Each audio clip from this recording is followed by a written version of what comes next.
Hello, everybody. I'm Anaji, and this is FMV Reviews. Now, you've seen the thumbnail for this video. You know what it is. Hopefully, you've watched Rue Part 1, because now we're about to jump into Jules Part 2. This is part of a 2 special episode thing for Euphoria to kind of bridge the gap between the 2 seasons. So now we're getting the second special episode.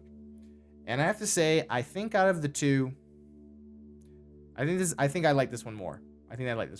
This has more visual variety, and I think it was just, yeah, it's just done in, it just does certain techniques and stuff that I like quite a bit. And I mean, I can get right in right from the beginning of the episode. I mean, look at this shot. This is a great way to do visual storytelling. This is fantastic. This is the reason why in the summer of 2019, once Euphoria came out, a lot of the big blockbuster movies and stuff that were coming out, they just weren't matching up to this. They just weren't doing it for me. Like, after watching this show, it's hard to watch just generic blockbuster stuff. But yes, pretty great stuff. So yeah, this episode is, if I'm gonna give a really quick synopsis, it's just basically Jules in a therapy session, basically going over events from the first season, but also getting into her mindset and whatnot, because I didn't really realize it, but in the first season of Euphoria, it's so much from Rue's point of view that you actually start to realize that you don't know where Jules' headspace was for big chunks of the season. I mean, on Reddit, I follow the Reddit Euphoria, and there was definitely a certain mentality in there that Jules was problematic and not a good partner for Rue, which she's a person. She's flawed. You know what I mean? I don't think she's a villain. I think this episode definitely helped to illuminate what was happening on her side of things and why she was struggling with certain things, which hopefully, as we're doing this review and I'm going through my notes, we'll get into it. So yeah, like the last episode, this is not going to be a traditional review.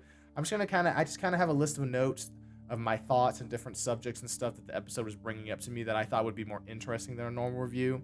Plus, so it'll be interspersed with clips and my thoughts and whatnot. I mean, you just saw it at the beginning with the eye shot. So it's going to be something similar to that. So let's get right into it. This episode definitely has some very interesting, heavy themes. One thing I want to mention too is that this episode is about Jules, and the actress that plays Jules, Hunter Schafer, is actually trans. And I would definitely say in media representation, there's not a lot of trans representation, especially by people who are actually trans. That is definitely something that I've noticed Sam Levinson go out of his way to do ever since his film Assassination Nation, and I'm glad that he carried that over here, because I believe that Hunter Schafer has a writing credit in this, and after watching this episode, I could believe it. There's just certain insights into the trans experience that you can only get from someone who is trans. So I'm glad that they allowed her to do that, and hopefully this pushes to have more trans representation within media. So one of the first ideas she goes into this episode, I'm just gonna let her say it in her words. Here, check this out. Building this, like my body and my personality and like my soul around what I think men desire. Yeah, I never thought of the fact that patriarchy's reach was so vast, especially in the way that it boxes women in, that it would also do the same thing to trans women. I mean, I don't know why I didn't think that. Maybe because I'm a guy. It's probably because I'm a guy. But to hear her say that it really shows how much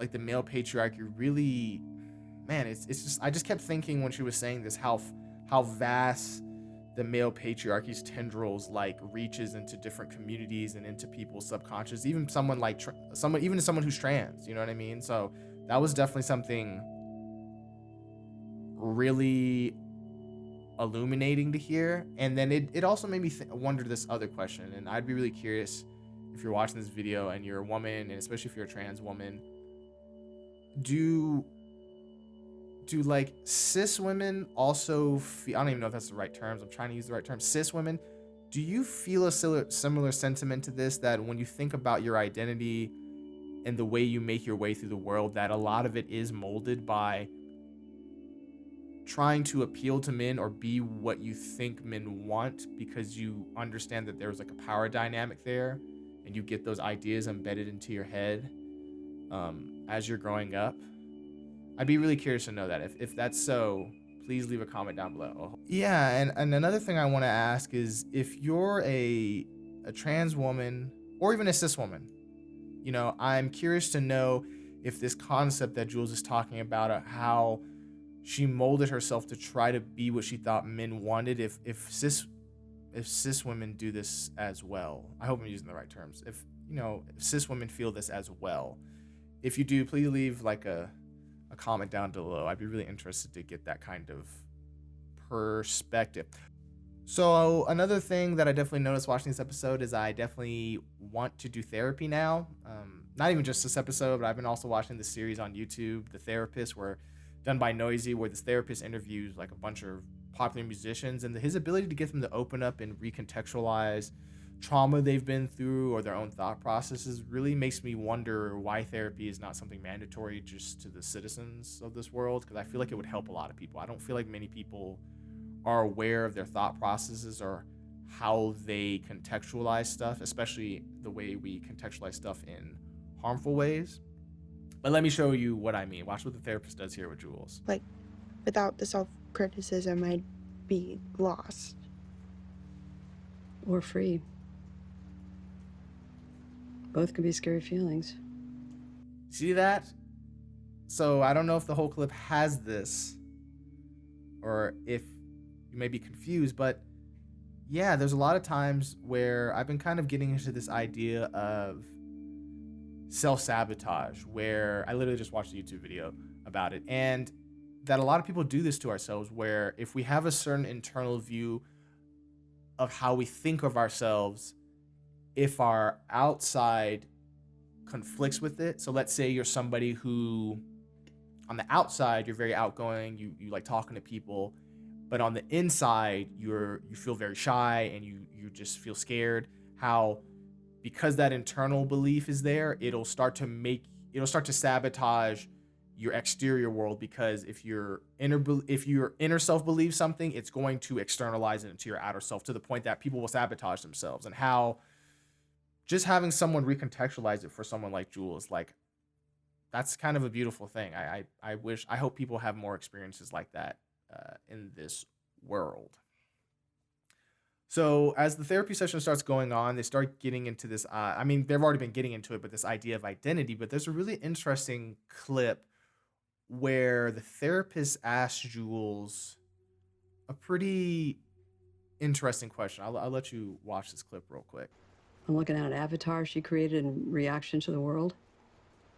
Yeah, I'm here, but you're looking at like a million layers of other people that I've grabbed and clung to throughout my entire. So when I first saw this, it immediately made me think of this video that I watched by Kay and Skittles. I hope I got that right, where he was talking about neoliberalism. I'm not gonna really go into the whole neoliberalism thing. To be real, I don't know if I fully understand it, but there's this particular part of that video that really struck me. And it's basically this idea of, especially because we live in a capitalist society, right? When people talk about constructing their identity, if you really looked at it, your identity is made up of a bunch of different pieces and parts of other people and things that you've seen, right? Like from the music that you listen to the slang that you use, to the way you dress yourself, your demeanor, and I think especially because Jules is at this very vulnerable area because she's a teenager, and if you've ever gone through your teens, it's a very, very volatile moment where you're really going on your path of trying to construct who you are, because you're feeling all these new emotions and whatnot. And they're listening to her in that clip and how she described it, I have wondered if my identity is as unique as I think it is, or if it really is like an amalgamation of a bunch of things. But also, it made me wonder, is there anybody who's really original? Are we kind of all constructed from a bunch of different things and whatnot? So yeah, that made me do some introspection. But the heavy themes keep coming on in. So they start talking a lot about, and I've been kind of getting illuminated to this idea of masculine and feminine traits and how they're not necessarily tied to gender. I'm sure there's some people out there that would disagree with me, but at least in the concept of I'm understanding it is that there's masculine and there's feminine traits. But I think when people are in pursuit of them, there may be like unintended consequences. I'll let Jules get into that right here. My entire life, I've been trying to conquer femininity. And somewhere along the way, I feel like femininity conquered me. So yeah, when she brought up this idea of pursuing femininity and then somewhere along the way, femininity conquering her, it made me think about, as men, especially in terms of toxic masculinity, how the idea set forth about what it means to be a man, right? Of you need to be stoic, you need to be physically strong and dominant, you need to, just dominate, and all those ideas of what it means to be a man. How as you're growing up, how certain men, as they try to pursue that masculine idea, how at a certain point in the pursuit of those traits, they end up actually suppressing and losing what's unique about them, or dulling themselves down because it doesn't fit within those outlines. And there's definitely a perspective in this episode, I'm not going to pull a clip of it here, where Jules goes into how she wants to go off of her hormones, right? And how she doesn't want to be defined. She wants to define who she is as a person, and not just be a collection of traits that society deems you need to have if you are trying to pursue certain characteristics in life, right? Certain feminine things and whatnot. And I think because I've been going on my own journey of deconstructing the toxic masculinity traits and whatnot, and the patriarchal traits in my mind, that my idea of what I think a man is not as restrictive as it once were. Like, I think men can cry. That really what's happening now is, instead of letting society define to me what it means to be a man, I'm deciding what it means to be a man. And in doing that, it's allowing me to explore more of myself and not feel so constrained. That, it's allowing me to form my own identity. And I definitely think it's a journey that, if you're willing to go on, it can be really enlightening and hopefully broaden you as a person. I'll just say it like that. And also, like I said before, because we have someone who is trans writing this episode, you get certain insights that I've never really heard before. So let me let Hunter Schafer take it away as Jules real quick. Most girls, when you first talk to them, they like automatically analyze and compare themselves to you. And then, they search for where you fit in their hierarchy, and then they treat you accordingly. So yeah, this little thing of, not a little thing, but this observation of how, as a trans woman, if you're aware of it at all, that in the white, especially like toxic masculinity, patriarchal society, trans women are not treated well. We already don't really treat women super well anyway, but to add on another factor of, I'm just going to say probably what most straight dudes like may not want to admit, but like I think with most straight dudes, part of what scares them about trans people, especially like trans women, is that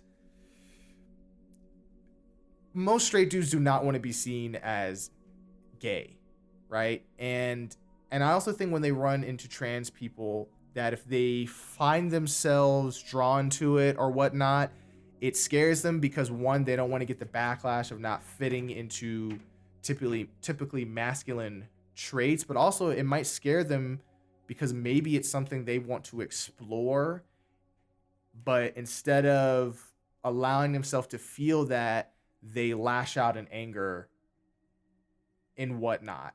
And how that you would think for trans women that women would be more of a open place, more of accepting place, but how just by being trans, women have their own ways of kind of reinforcing femininity and holding trans women to a certain standard and whatnot, and how even if women are trying to be well-meaning, they can't help but do it, and how as a trans person it can be a scary experience to go through. I would say even men go through this to a certain extent, even if they're not trans, right?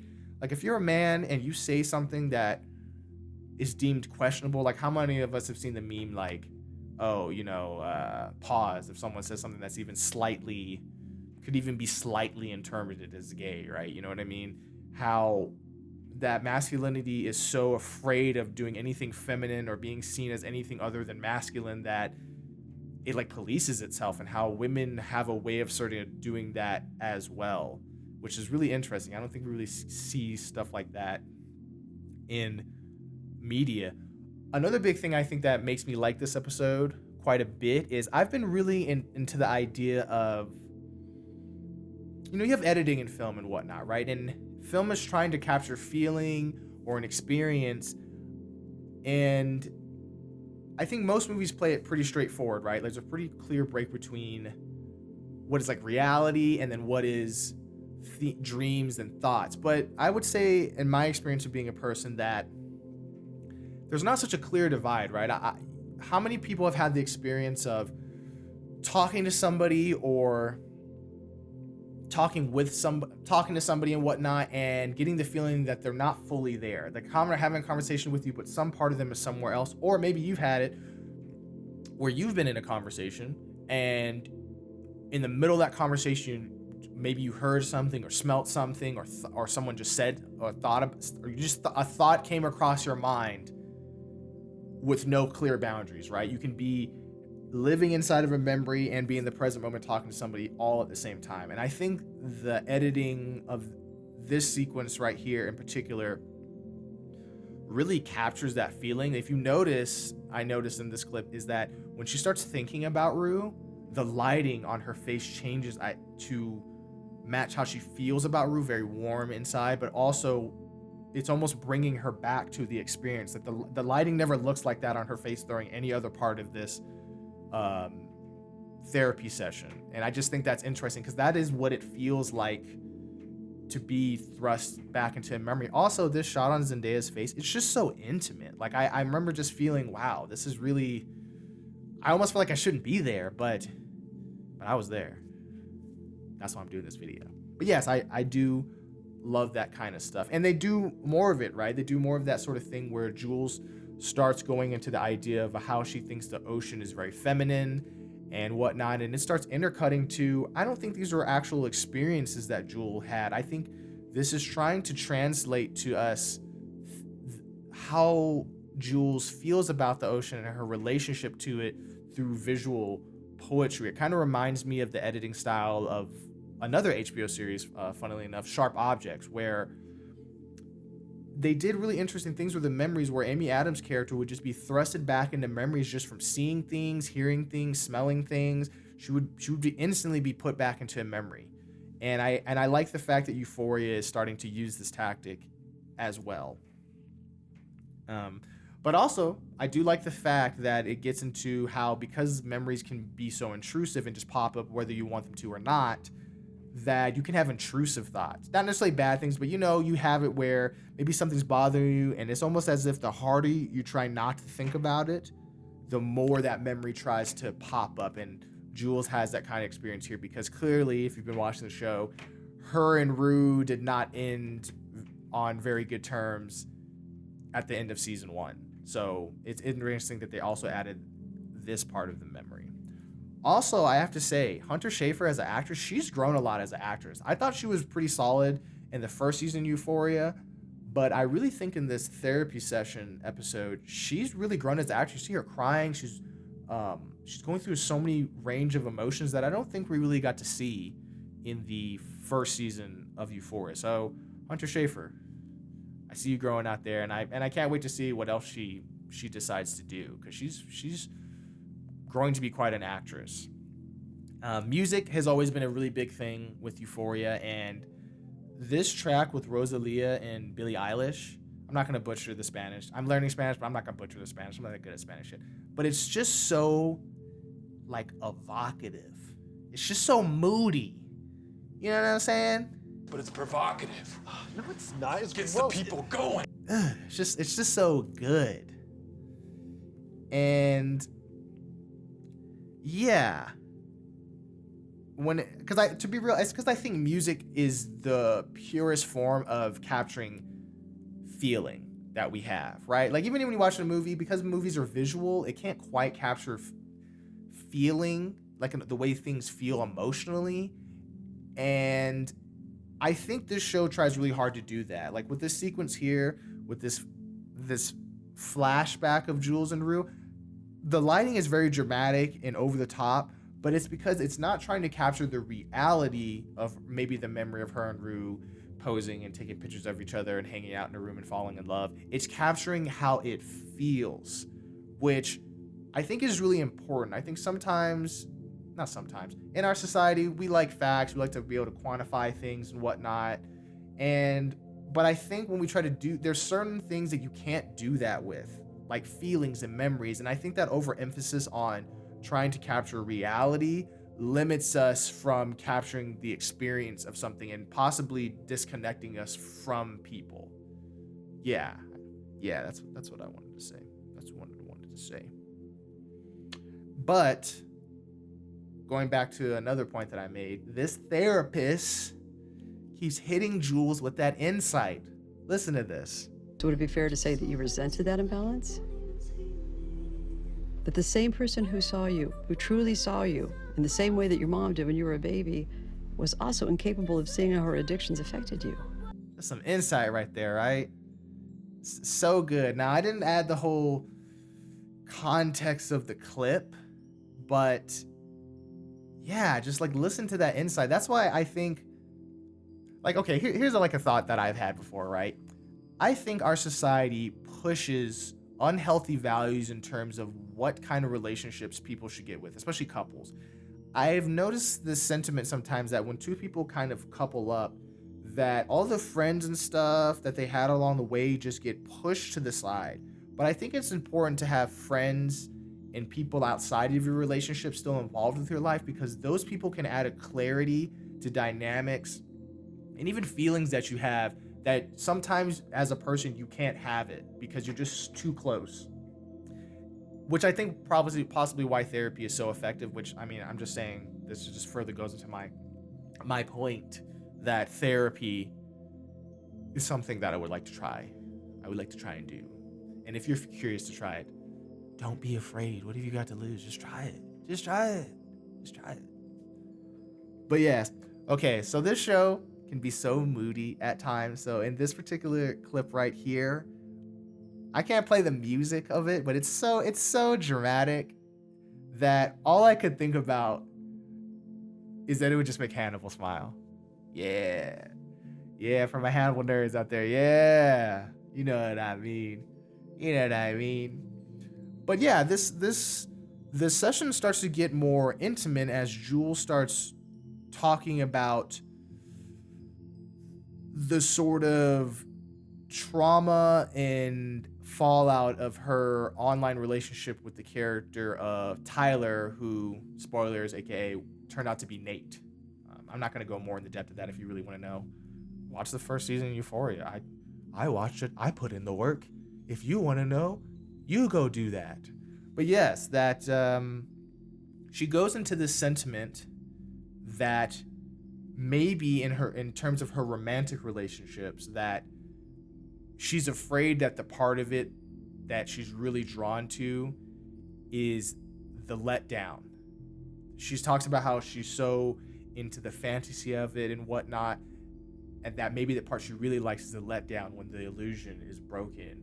And it makes me think of this concept that I've been learning how to do shadow work, right? Which is looking back over certain traumas you have in your life and trying to see if you can recontextualize it or free it from yourself. And it makes me think Jules is doing this, of looking at this darker side of herself, or this sentiment that she's feeling and expressing it. And I wonder how much people would be helped if they were able to express those negative, dark thoughts in a safe space. Because I do think within the last 10 years, our society has really bought into this like productivity everybody needs to be happy all the time, and even though it's not really realistic. And I would say someone living in that society, there's a downside to it. People are not super open to talking about the negative parts of themselves, or they really beat themselves over it.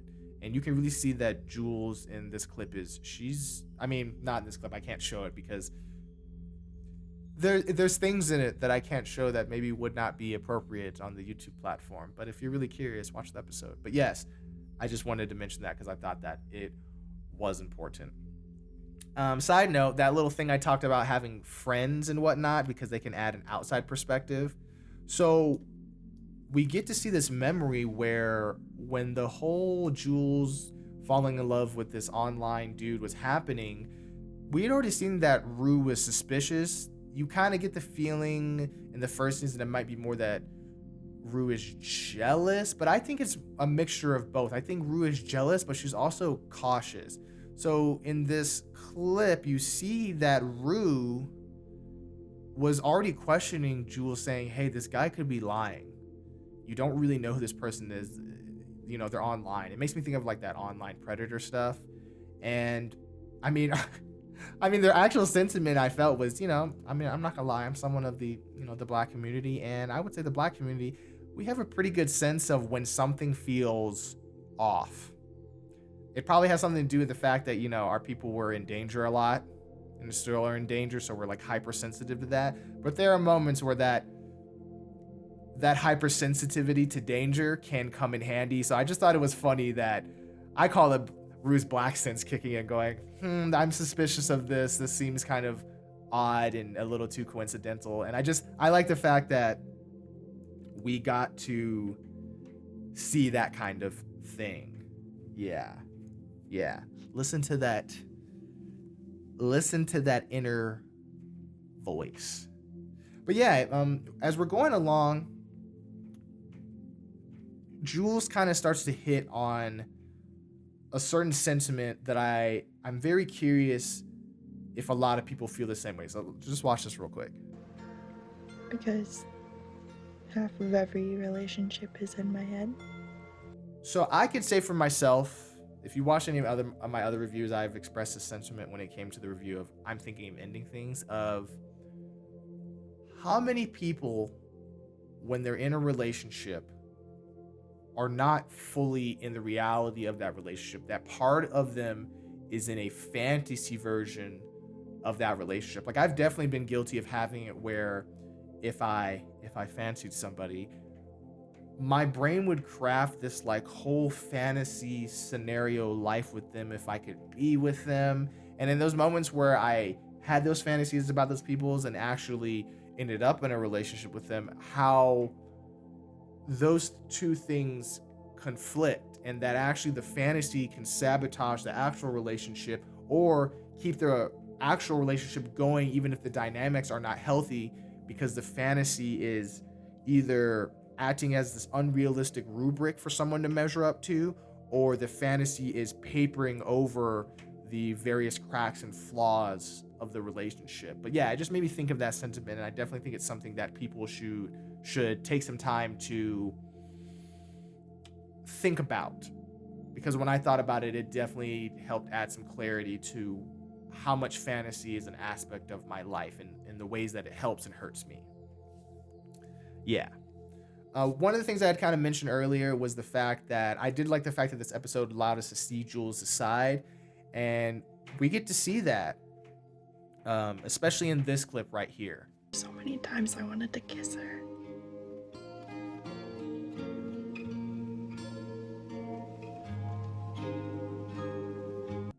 I like the fact that we got to see that we never really knew exactly how Jules felt about Rue. We knew that she loved her, but there were scenes in the first season that made us feel, at least for me, I was kind of going, oh, this is conflicting. Okay.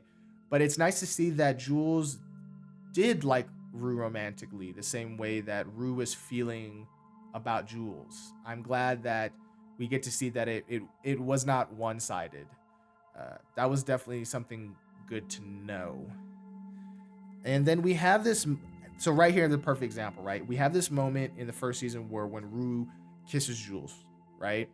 And we only got to see it from Rue's point of view. But what's interesting is now we get to see it from Jules' point of view, and it made me feel this particular feeling. Watch this real quick. The only thought I had was like, don't lose her. Hey, I was just hoping we could talk about what happened earlier, because So I've expressed this to some of my friends that I've had, since we were like teenagers, and I told them, now that I'm older, while I do like the fact that I'm more emotionally stable, don't get me wrong, being a teenager sometimes can be, it's a roller coaster ride, but sometimes I miss feeling so intensely and so nakedly, just feeling things. That is something that I miss at times. So when Jules said that, she just said, I don't want to let this person go, I miss that side of me. And maybe it's something that I can go back and try and retrieve. And maybe if you feel a similar kind of thing, that maybe it's worth allowing yourself to be more vulnerable and feel more intensely, to not be scared to be hurt by the world. This show's cinematography is out of this world, I would say. This shot right here is so beautiful. I hope one day to even create something half as beautiful as this, or more beautiful. That's that Leo, baby. That's that Leo. That's that Leo. Ugh. Yeah, okay. So I can't show a clip from this because it's not YouTube appropriate, but as the therapy session goes on, Jules goes into how having intimate relations through texting, I'm trying to phrase it in a way that YouTube won't just flag me. You know what I mean. Intimate relations through texting. I'll let you put it together. But she says, and she kind of makes a confession to her therapist, that it's better than the real thing because it is like pure fantasy, right? And it kind of goes into her earlier theme, right, of terms of how she sees relationships and whatnot, of how people are living in fantasy. But it made me think of a particular thing, which is, and I don't know, maybe if you're someone who is trans or someone who feels like an outsider, maybe you can give me some perspective on this. I wonder if the reason Jules is so into fantasy is because of the fact that Jules is trans. It automatically makes her an it makes her an outsider. Unfortunately, in our society, it's going to make you a bit of a pariah. It's going to make you an outsider. And when you are someone who's more on the outside, you're not included in the inner circle or into the mainstream of culture as much, that you're more prone to going into fantasy, because fantasy allows you to imagine a perfect world where you're accepted and you can live the kind of life you want to live. And I'm just really curious about that sentiment. So if you have any thoughts, please leave them down in the comment. I'd be really interested to hear those. Yeah. I've already said the cinematography is really good in the show, but this, I can't play the whole thing from this, but this clip right here is so dramatic. It's so great. It's so over the top. I don't care if it's melodramatic. Yeah, if I wanted reality, I would just go outside. I'm watching the show because I want to be entertained and I want to see something stylized. You know what I'm saying? What do you want? What do you want? What do you want? But I also want to say I'm curious, because as this sequence is playing out, so you're watching some of this clip right here. Look at it. It's beautiful, I know. I'm wondering if Sam Levinson and Marcel Rev, his cinematographer, are fans of, I don't know how to say this correctly. I think it's called chiaroscuro style paintings. It's this very dramatic, moody style of painting. I'm putting some pictures here right now so you don't have to visualize it, but it's very moody, and it's definitely a style that I'm a fan of, and I'm curious if they're fans of it too, because I realize a lot of the lighting stuff that I like in movies is like dark, moody, and whatnot. It's got to be influenced by this style of painting. It just has to be, because it's awesome. It's freaking awesome. But yeah, in terms of talking about how dramatic this clip is, the music provided by Arca. So Arca is this, I believe she's a Venezuelan trans artist. I've been starting to listen to her music recently, and one, I think it's just awesome that they made sure to use a trans artist's music to help express the story of a trans person. I think that's really good. So I want to say to the music supervisor, Jen Malone, great job. Great job. And Arca, if you want some really crazy, crazy music, just not crazy because it's just really wild, which it is, but also just really beautiful and just such a different perspective. Go check out Arca. Very interesting artist. So as this therapy session is going on, there's been this kind of theme happening of Jules does not want to talk about her mom, but eventually they kind of get there, or at least I believe Jules's memory starts to go there, and you start to realize that Jules' relationship to her mom affects of a lot of her relationship to Rue. So now this is another moment where we're getting to see it from Jules' side. So we get to learn. So in the first season, we learned that Jules' mom took her to I think it's like a psychiatric ward because Jules was a young trans person. She was, at this point, she was a boy, but you could clearly see that she did not feel at home playing the role of like a boy. You know what I'm saying? And her mom, I guess, in a moment of fear, put Jules into like a mental facility, which was not good and whatnot. So you can tell there's a lot of trauma with that. But there's also another layer of trauma in the sense that Jules's mom is an addict, just like Rue. So yeah, I did notice that in the first season we only really see Jules's dad, and man, Jules's dad just strikes me as like not the perfect dad, but the kind of dad that most people would want. Very understanding, he clearly loves his kid, he's trying to do his best, and you kind of see how throughout the first season Jules's mom was trying to come back into Jules's life and make right the trauma that she kind of did to Jules, and how Jules was not having it, and which is understandable, right? It's like, it's understandable. It's not like a movie where you want to forgive somebody and they're gonna be like, cool, I'm totally open to you forgiving you. Sometimes people, because you've hurt them bad enough, they're not open to forgiving you, even if you're trying to be a better person. And I just get the feeling that her dad is really trying to do his best, and I could really feel some of his frustration in this episode, trying to repair his family, his kind of broken family. So yeah, Jules' dad, I don't know your name, but I see you out there trying. And as we start to wind down, I think the therapist gives us another piece of advice that I think a lot of people should take heed. So listen to this real quick. Okay?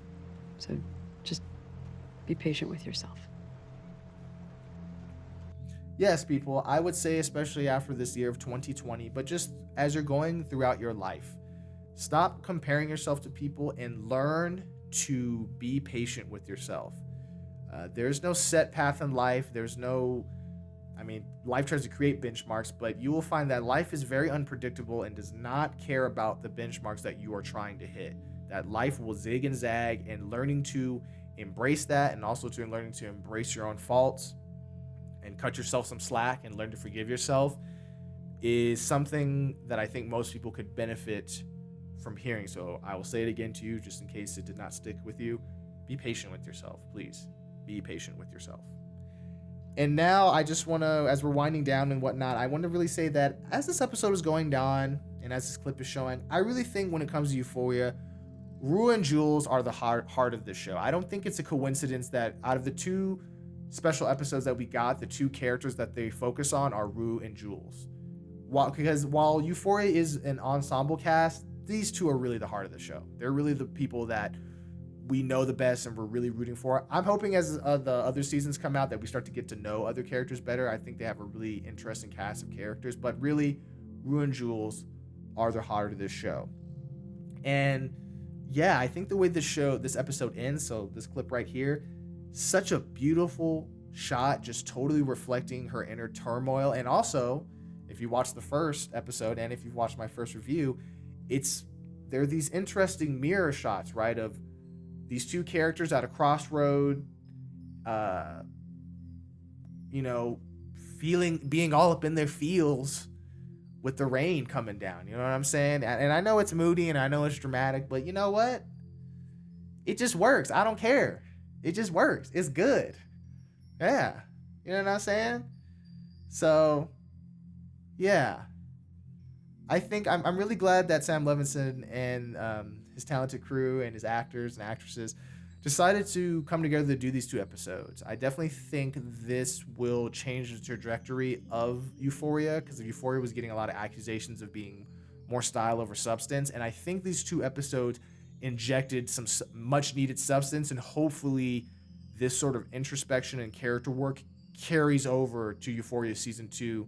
Not to say that I wanted to get rid of like the cinematography, pyrotechnics with the intricate plotting and craziness, but I hope that they balance it with more introspective character work like this. And I think if they're able to combine these 2 pieces that they've made, I think you'd really have an even better show than the pretty great show that we have already. So yeah, if you like this review, make sure to like, share, and subscribe to the channel, and leave your comments down below. I'd really be interested to hear your feedback. And hopefully maybe not my next video, but a future video will be the end of what I'm going to call this like Sam Levinson COVID trilogy with Malcolm and Marie. So yeah, I'll talk to y'all later. Bye.